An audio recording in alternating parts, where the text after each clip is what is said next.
Halo Sobat Tani, saat ini saya berada di Kota Pahlawan, Kota Surabaya. Nah, bagi Anda warga perkotaan, episode kali ini layak Anda simak, di mana kita akan melihat budidaya kepiting di tengah kota. Dengan menerapkan teknologi vertical crab house, budidaya kepiting bisa dilakukan di tengah kota, bahkan di pekarangan rumah. Pasti Anda penasaran, langsung saja yuk ikuti saya ke lokasinya.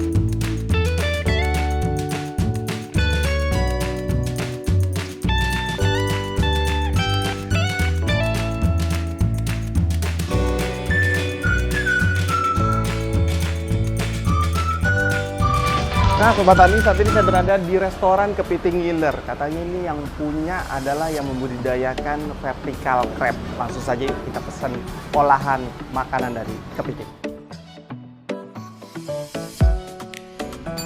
Halo Mbak, mau pesen dong. Ini kepiting yang paling unggulan kepiting ya di sini ya. Saya mau pesen kepiting saus padang deh Mbak, satu. Wah, berarti semua fresh ya Mbak ya? Langsung pilih langsung ya? Oke, saya pilih. Makasih ya Mbak. Sobat Tani, langsung kita pilih kepiting yang masih segar untuk diolah menjadi makanan. Halo Mas, ini semua, wah ini lumayan gede nih. Saya mau yang ini deh Mas. Saya ini satu ya. Makasih ya Mas.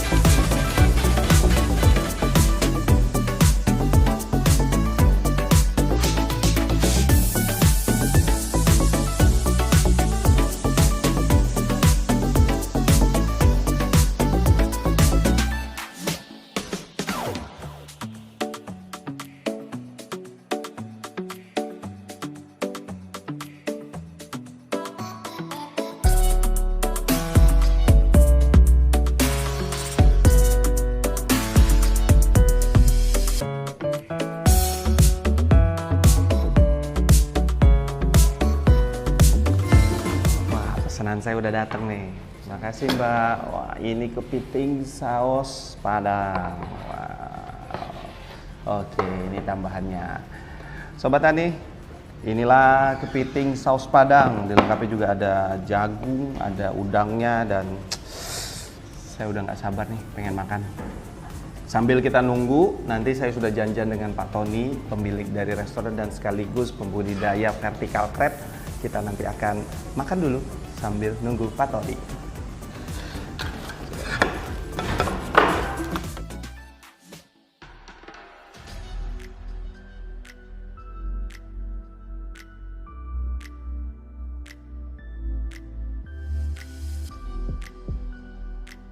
Karena ini segar Sobat Tani, jadi rasa dagingnya beda ya, lebih segar dan lebih padat, dagingnya lebih banyak. Waduh, kayaknya menarik banget ini makannya. Wah, Pak Tony ya? Iya. Aduh, Oke, Pak maaf nih Pak, Rizky, saya siap. sambil menikmati nih Oke. Gimana Pak? Langsung fresh ya. Langsung jadi beda, fresh. rasanya beda banget ya. Beda. Pak Tony ya. Tadi kayaknya nanti harus kita lihat ya tempat nangkepnya dan sebagainya. Oh, pastinya. Ya, jadi ini makan dulu. Makan. Nanti habis itu kita lihat di mana proses kita membuat kepiting ini semua Oke. yang bisa gemuk dan segar sehat seperti hari ini. Iya. Ini saya ngomong-ngomong, Ya. Pak Tony berarti yang Bapak pelihara dijual di sini aja? Oh, atau Oh tidak, jadi basic kita sebenarnya adalah kita supplier kepiting ke beberapa restoran di Surabaya ini. Oh, Bahkan di gitu. sampai kota lain kayak Malang, Bandung dan sebagainya. Nah, karena kita punya tempat nih yang mungkin bisa juga buat resto, akhirnya kita kembangkan juga restonya kita. Supaya kita juga gini, kita ingin mengembangkan bisnis itu dari hilir sampai hulu itu bagaimana? Oh, gitu loh. hulu, hilir, Iya, kita dibabat semua. Dibabat ya? semua. Waduh. Nah, kalau untuk harga Pak Tony, Ya. kalau ini kan dalam piring sudah ada tertera tadi. Betul. Nah, kalau yang dalam bentuk fresh, dalam hidup untuk jual yang tadi supplier ke restoran itu berapa? Pasti harganya lebih murah. Segera contoh aja untuk ukuran ini kan kira-kira 300 gram ya. Iya, 300 gram. Ini kalau 300 beli per mentahnya di sini itu 1 kilonya harga 180.000. Cuma harga itu selalu mengikuti pasar ya. Kan awal mula bisnis ini apa dimulai dari restoran atau budidaya dulu? Budidaya dulu. Itu dari tahun berapa Pak? Jadi saya sendiri kan memulai usaha untuk di bidang perikanan lah, sudah hampir 20 tahun yang lalu. Karena saya sendiri ada lulusan dari sarjana perikanan kan. Wah, ini jarang kita temui. Iya. Yang memang sarjana perikanan ujung-ujungnya bener-bener usaha perikanan. Iya, jadi ya berarti apa yang diajarkan orang tua saya sesuai nih kalau gini ya. Sesuai ya. Oke, jadi saya sudah ngerjakan usaha di perikanan hampir 20 tahun. Nah, cuma saya terjun di usaha kepiting ini kurang lebih sekitar 6 tahun yang lalu. 6 Nah, tahun. ya, dan kita mulai kembangkan dari kepiting itu start dari vertical crab house. Iya. Nah, Pak Tony, Ya. ini kalau kepiting tuh ada jenisnya nggak sih Pak Tony? Ada dong. Ada ya? Iya. Kalau yang Pak Tony budidaya dan Pak Tony jual di restoran ini, Iya. apa aja jenisnya? Oke, kalau di tempat kita ini kita hanya jual kepiting jenis bakau. Nah, jadi cuma satu jenis bakau itu. Tapi kepiting bakau sendiri ada 4 jenis sebenarnya. Yang kita ngomong aja bahasa Indonesia aja lah. Jenis ungu, hijau, merah, dan hitam. Hitam. Nah, tapi kalau di restoran nggak terlalu masalah. Yang penting sampai di piring padat gemuk. Enak. Iya. Karena mau warna merah, Iya. hijau tuh. Kalau sudah Ujung-ujung direbus warna oranye ya? Oranye juga, merah juga gitu. Oke, berarti bisa dibedain ketika masih kondisi hidup, Hidup ya Pak Tony? aja. Kalau dari segi yang paling laris, Semua laris sih ya? sama aja. Yang penting Oke. kualitasnya oke. Kualitas oke. Kita juga ada memproduksi ya ini. Mungkin yang kedua adalah kepiting soka. Jadi ini kepiting soka. Oh, Jadi ini buat teman-teman nih yang kalau makan kepiting kan ada yang nggak seneng ribet nih. Maunya yang simple ya udah makan soka. Karena soka soka itu itu langsung bisa dimakan. bisa semua, dimakan ya? semua karena kulitnya apa Kulit. semua empuk.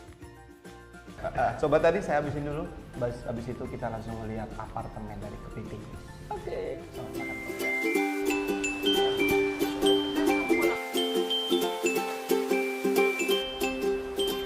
Wow, ini namanya apa, apartemen kepiting ya, Pak Ya, Tony ya? betul. Ini yang orang sebut dengan namanya apartemen kepiting atau juga bisa disebut dengan rumah kepiting, tapi lebih dikenal dengan nama vertical crab house. Vertical crab, Crab house. house. Itu nama internasional juga seperti itu, budidaya Betul. sistem budidaya. Ya, kenapa disebut nama itu karena penyusunannya adalah menumpuk, vertikal. vertikal ya. Gitu.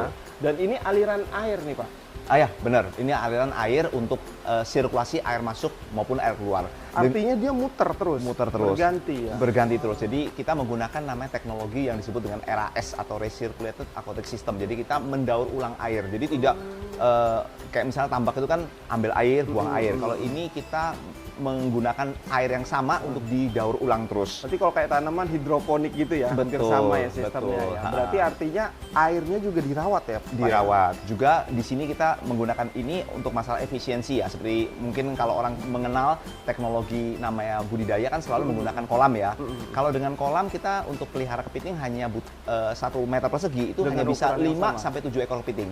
Tapi kalau kita konversikan ke vertikal, 1 meter persegi kita bisa taruh 50 ekor. Dengan ukuran yang, Yang sama, sama. 10 kali lipat. 10 kali lipat, betul. Wow, Jadi ini efisiensi yang sangat besar sekali dengan menggunakan teknologi ini. Itu gunanya teknologi ya, Pak ya. Betul. Kita bisa lihat lebih dekat, Pak, Ayo, kondisi ayo, silakan. kepitingnya. Iya.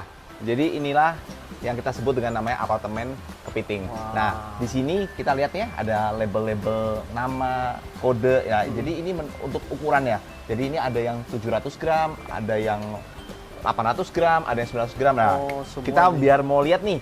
Mau coba lihat yang mana? Yang paling gede. Paling gede, paling gede Gimana, Pak Tony? kelihatannya ini ada yang 1 kilo nih. 1 kilo. 1 kilo, ekor. 1 ekor, 1 kilo. Ya, ini. Coba tadi gede banget. Oke.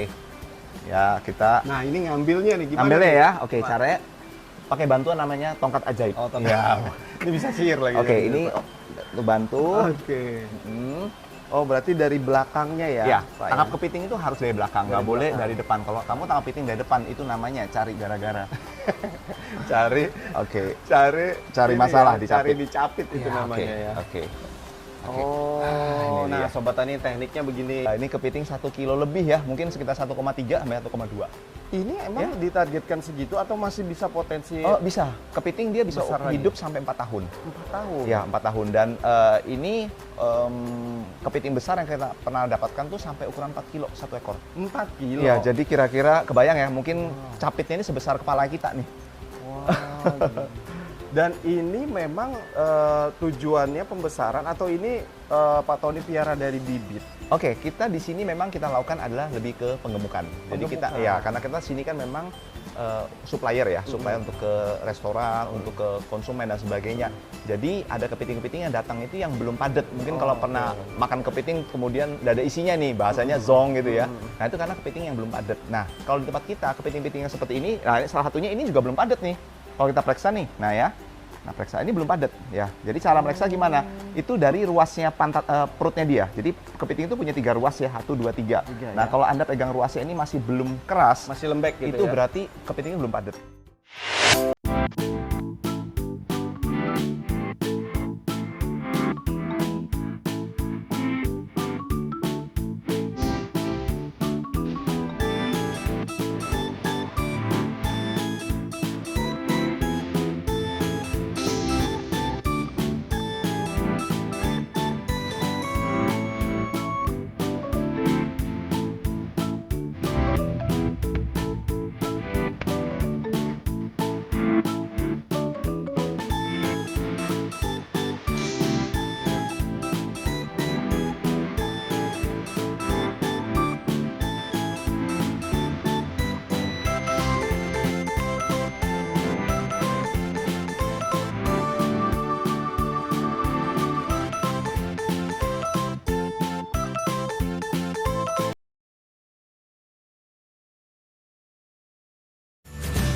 Nah, Pak Tony, Ya. jantan betina sudah bisa kita bedain, bahkan ada yang banci. Ada yang banci. Nah, kalau ngomong-ngomong tentang pakannya, ini pakan alami atau pakan buatan Pak Tony bikin? Oke, jadi di awal-awal kita usaha ini kita menggunakan pakan alami.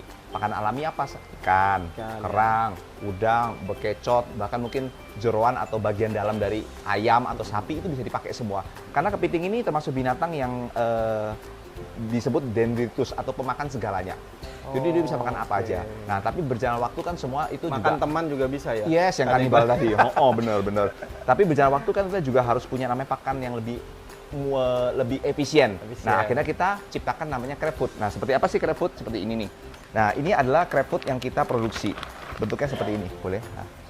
Nah, seperti ini. Anget. Pak Ya, Tony. ya berarti From the masih oven. fresh from the oven. Fresh from the oven. Ya, jadi seperti ini, modelnya begini. Nah, cara menggunakannya ini harus direbus dahulu.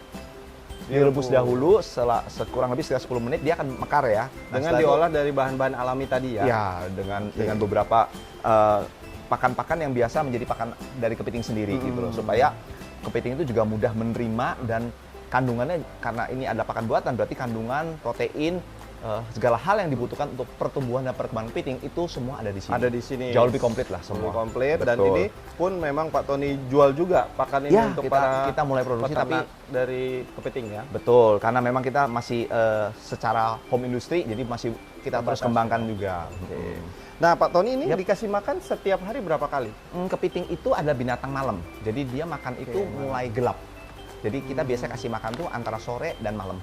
Sore dan malam hari Kalau ya? siang itu kepiting bahasanya adalah bobo atau tidur. Pak Tony, dari kita bahas tadi yang paling menarik perhatian saya ini adalah apartemen ini atau kotak-kotak biru ini. Ya. Ini Pak Tony bikin sendiri, idenya dari mana, dan ini apakah memang beberapa kali percobaan atau gimana Pak Tony? Oke, jadi kita ada beberapa percobaan awal sampai ke generasi 1, generasi 2, generasi 3. Nah, cuma lebih lengkapnya kita langsung lihat ya barangnya ya. Kita lihat ya. Pak Oke, Tony. ayo Oke, kita lihat mari, ya. Pak. Wah, ini berarti alat-alat yang untuk apa, sistem apa tadi? Saya lupa. Vertical crab Vertical house. crab Iya. house.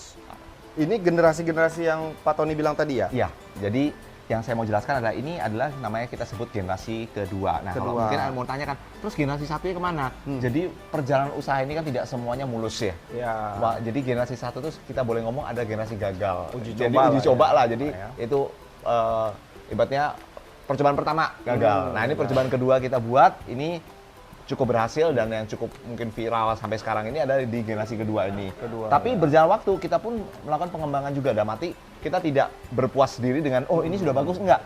Ini ada kekurangan juga yang harus kita benahi lagi. Oke. Terutama di masalah efisiensi. Jadi kalau yang generasi 2 itu untuk mau bersihkan dan sebagainya dia punya tingkat kesulitan yang lebih repot ya. Nah, itu kita perbaikin di generasi ketiga. Nah, apa sih? Kalau kita generasi ketiga itu dia di sini ada kemiringan. Jadi kalau mau bersihin itu cukup tarik 1 DP pipa, itu sudah air akan bersih semua. Kalau yang Kalau dulu ini kan dia miringnya ke rata. depan malah Bukan, ya? rata. Oh, rata ini. Rata.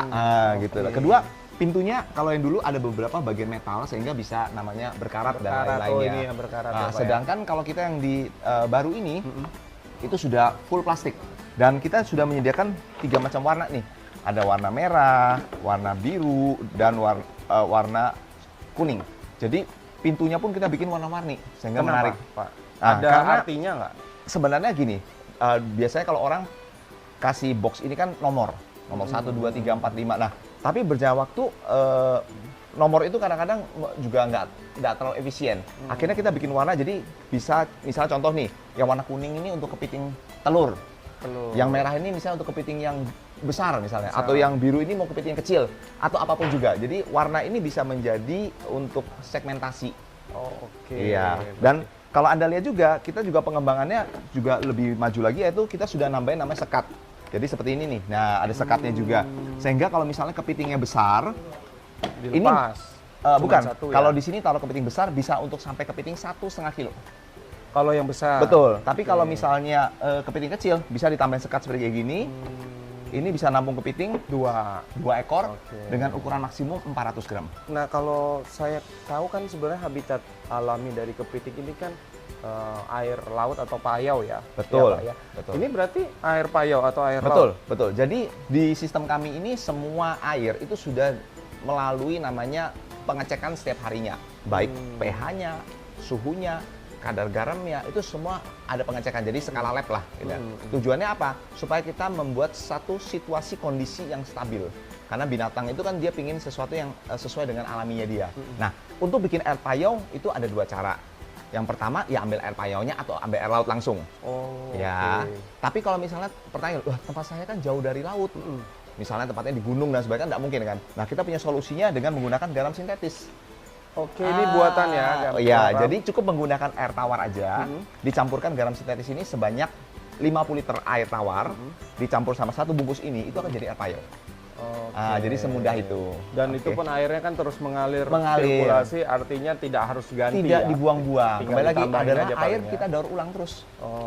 Selama air itu masih bagus, layak dengan sistem yang benar, kan ada parameternya kan, pH, suhu, kadar garam, ini dikontrol semua dengan baik, udah. Ya. Berarti dengan skala gini, dengan menggunakan ini bisa maksimal sampai berapa, Pak Tony, skalanya hingga saat ini? Kalau kita di sini Keseluruhan? kurang lebih 1000 box. 1000 box. Iya, 1000 box. Itu panen tiap hari berapa? Oh, kalau masalah panen kita setiap hari pasti panen. Karena gini, Pasti panen. setiap hari ada kepiting baru masuk, setiap hari ada kepiting yang sudah 2 minggu kemarin sudah digemukin. Jadi kan putar terus, rotasi. Nah, Pak Tony tadi sempat singgung terkait mitra yang kepiting soka. Apakah sistemnya juga sama seperti ini? Betul, sama. Dengan alat yang sama ini bisa melakukan ya 4 macam tadi. Tapi spesialis kepiting soka ya? Soka, dia saya- memang spesies kepiting soka. Ya, Sobat Tani, saya juga pengen tahu sebenarnya bedanya apa sih? Kenapa disebut kepiting soka? Apa cara pemeliharaannya beda? Kita bisa berkunjung langsung ke sana, Pak Tony? Ya, itu dia. Lebih menariknya begitu. Iya. Jadi langsung sama ahlinya. Oke, kita ke sana ya. Siap. Halo, Mar. Hai. Halo. Pak Omar ya, Ya. Rizky TVRI. Oh, berarti ini model yang memang di Ya, rumah ya? ya. The real urban Ya. farming lah ya. Iyalah. Di halaman rumah, bisa dengar suara-suara air ya, nyaman. Dan ini semua soka ya Pak Omar ya? Iya. Nah, mungkin Sobat Tani juga banyak yang nggak tahu sebenarnya kepiting soka tuh apa sih, kenapa disebut soka, apa kelebihannya Pak Omar? Oke. Saya sebenarnya nggak enak kalau jelasin di suhunya itu ya. Ya. Jangan Tapi ada saya spesialisnya. coba jelasin ya. Iya. Nah, ini pas kebetulan kita ada yang molting ya, ganti kulit ya. Jadi soka itu adalah kepiting cangkang keras, mud crab ya, kepiting cangkang keras, kepiting bakau. Nah, ini keras nih ya. Yang dia pada saat ingin besar, dia mau nggak mau, suka nggak suka, dia harus ganti kulit. Nah, dia harus ganti kulit, melepas cangkangnya untuk menjadi yang baru. Ini bukan Jadi- kepiting mati, tapi Tapi memang cangkangnya, Cangkangnya kulitnya sudah lepas ya? sudah lepas. Dia rilis. Nah, rilisnya keluarnya jadi ini. Nah, ini ngepasin bisa dapat yang molting Ini ini. kebetulan juga lihat ini, udah ada tangannya ini, tangannya putus. nah ini ini yang Ini hidup ya? keluarnya. Jadi dia mundur begini keluarnya. Nah, size-nya pun bisa kelihatan besar ya, ya? lebih besar. Dan Size-nya. semua kaki-kakinya udah Kayaknya- tumbuh. Yang awalnya nggak ada, dia jadi tumbuh nih. lebih Kaki. santai megangnya ya. Oh iya, karena belum Nah, berbahaya. karena dia masih gitu? lunak empuk. sekali. Awas. Nih, Saya boleh megang nih. Iya. Boleh. Oh iya, tanpa perlawanan Sobat tanpa Tani. perlawanan. Kalau mau yang dilawan, itu masih ada Di dalam ada. Mau Terima cobain lawan? Nah, itu. Kalau ini yang kosong ini. Oke. Kosong. Bahasanya ini Gitu. zong. Zong ya. Jadi dia mirip kayak lobster maupun udang. Jadi dia kalau ingin membesar, dia harus merilis atau membuang atau meninggalkan cangkang lamanya dan dia keluar dari belakang. Berarti Dia ketika mundur. sudah keluar cangkang berarti waktunya panen. Betul. Pak Omar. Kenapa milih soka? Oke, kenapa milih soka? Karena gini, kami itu sekeluarga itu suka makan kepiting, khususnya kepiting soka. Oh gitu. Oke, Berawal dari hobi. Berawal makan dari ya? situ ya. Nah, cuman seiring waktu berjalan kita cari selama ini, itu mungkin ditaruh Iya, dalam ya. kasihan. Nah, itu biar nggak megangin ini deh. Jadi seiring waktu ini kita cari-cari keris turis itu kok apa ya? Jarang ada. Kita menemuin satu jarang, kedua kita kesulitan dapat yang kualitas oke gitu ya. Karena rata-rata kita makan isinya kalau nggak cuma tepung sama kulit. Dan sudah ada tekstur kayak kertas atau plastik. Karena dia udah mengeras. Nah, dengan kita produksi sendiri ini kita bisa atur, teman-teman. Makanya Om Crab ini sendiri adalah resto kepiting online yang sementara ini fokusnya di kepiting soka atau kepiting cangeluna. Tuh. Kalau dari segi pakan, perawatan itu sama. kurang dengan lebih sama. kepiting. Kurang lebih sama. Modal awal nih dengan Oke. skala Pak Omar bilang tadi di bawah ada, di atas ada. Berapa modal usaha yang Pak Omar? Modal ya. Modal awal waktu itu Dengan sekitar ya artinya puluhan lah ya. Kita nggak perlu nyediain lahan, cukup di rumah aja. Cukup di rumah aja. Ya kalau lahannya nggak dihitung loh ya. Kalau lahannya nggak dihitung, ya tetap puluhan ya. Karena kan memang kita perlu instalasi, ada sistem filterasi dan lain-lain. Ya kurang lebih puluhan lah. Puluhan. Ada kawan-kawan yang bisa puluhan, ratusan, bahkan miliaran. Tergantung skala yang kita mau manggil. Pak Tony, Gitu. kalau sistem kemitraan yang dibangun ke Pak Omar dan yang lain itu seperti apa sistemnya? Apakah mereka nanti sudah semua baik itu pendampingan, peralatan, hingga untuk penjualan juga didampingi oleh Pak Tony? Oke, sejauh ini kalau kita di Surabaya yang baik penyediaan bibit sampai ibaratnya hasil itu kita pasti bisa bantu karena kita sendiri juga memang butuh ya. Jadi kayak salah satunya kayak Pak Omar ini dia ada memproduksi yang premium, tapi kan pasti ada juga yang tidak premium. Nah, yang tidak premium itu kita bisa serap karena kita juga punya market lagi, kita bisa. Juga ada beberapa teman yang memang produksinya juga penggemukan. Mereka ambil bibit yang kurus dari kita, mereka kemudian gemukin, mereka nanti bisa kembalikan ke store ke kita. Jadi sebenarnya saling membutuhkan lah. Simbiosis Karena kita juga mutualisme ya. dengan tempat kita yang memang kelihatan besar, tapi sebenarnya kebutuhan jauh lebih besar dibandingkan itu lagi. Jadi Oleh kita karenanya juga butuh kemitraan mitra plasma ya. Dan satu hal juga kita juga bisa membantu ibaratnya ya membuka lapangan pekerjaan lah, Usaha baru ya. buat mereka untuk ya mungkin ada yang buat sampingan, yang penting kan menghasilkan. Betul. Nah, ngomong usaha baru, saya pengen tahu deh dari masing-masing. Mungkin Pak Omar dulu. Tips usaha buat sobat tani mungkin, ini udah pengen usaha tapi nggak usah repot-repot tapi di rumah aja. Apa tips-tips yang Pak Omar lakukan hingga akhirnya berhasil nih bikin soka? Oke, ini bukan bermaksud guruin ya, sharing aja dari pengalaman Iya, sharing kita gitu ya. Jadi menurut saya kalau kita mau ngomong usaha, mau ngomong bisnis, ya udah mulai aja dulu. Mulai dulu, berani aja mulai dulu ya. Untuk urusan nanti skala kecil, menengah, besar kan semua kembali ke keberanian dan modal kita. Yang penting mulai dulu aja. Pak Tony terima kasih, Terima Pak Tony, kasih. Pak Omar juga terima kasih. Kita sudah bahas Sama-sama. budidaya kepiting menyeluruh dari hulu ke hilir sampai tadi di awal saya sudah disajikan kepiting saus padang. Gara-gara itu saya dapat inspirasi pantun. Pak Tony. Saya coba pantunnya ya. Siap. Makan kepiting saus padang, biar kenyang pakai nasi. Sampai jumpa di episode mendatang. Semoga tayangan ini menginspirasi. Sampai jumpa Mantap. di episode berikutnya. Oke.